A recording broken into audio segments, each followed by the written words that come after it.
मेहनत का फल। एक मजदूर की कहानी जो मेहनत और लगन से अपनी जिंदगी बदल लेता है। एक गांव में एक गरीब मजदूर रहता था जिसका नाम रमेश था। रमेश दिन रात मेहनत करता, लेकिन उसकी आमदनी इतनी कम थी कि वो बेमुश्किल अपना और अपने बच्चों का पेट पाल पाता था। वो अक्सर सोचता कि किस्मत उस पर मेहरबान क्यों नहीं होती, लेकिन फिर वो अपने आप को तसल्ली देता कि मेहनत ही वाहिद रास्ता है जिससे वो अपनी जिंदगी बदल सकता है। रमेश ने फैसला किया कि वो किसी काम में महारत हासिल करेगा ताकि वो अपने काम को बेहतर तरीके से अंजाम दे सके।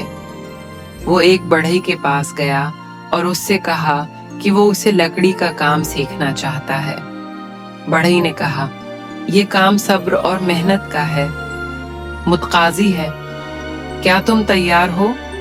रमेश ने पूरे अज़्म से जवाब दिया, जी हाँ, मैं तैयार हूँ।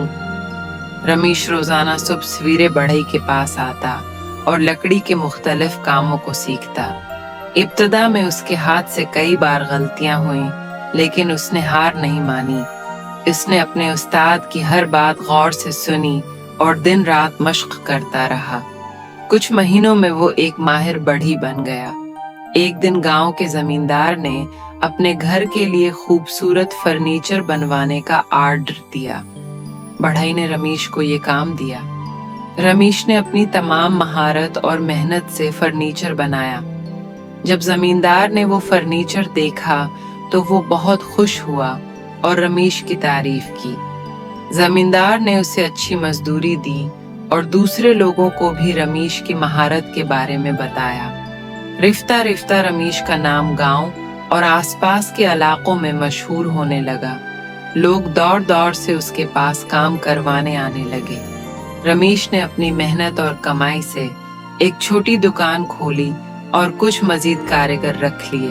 चंद सालों में रमेश एक गरीब मजदूर से एक कामयाब कारोबारी शख्स बन गया। इसने अपने बच्चों को तालीम दिलवाई, अपना घर बनाया और गांव के गरीबों की मदद करना शुरू की। रमेश की कहानी हमें ये सिखाती है कि मेहनत कभी ज़ाया नहीं जाती। अगर हम मुस्तकिल मिजाजी और सब्र के साथ मेहनत करें तो हम अपनी जिंदगी को बेहतर बना सकते हैं। किस्मत सिर्फ इनका साथ देती है जो खुद अपनी मदद करते हैं। मेहनत का फल हमेशा मीठा होता है।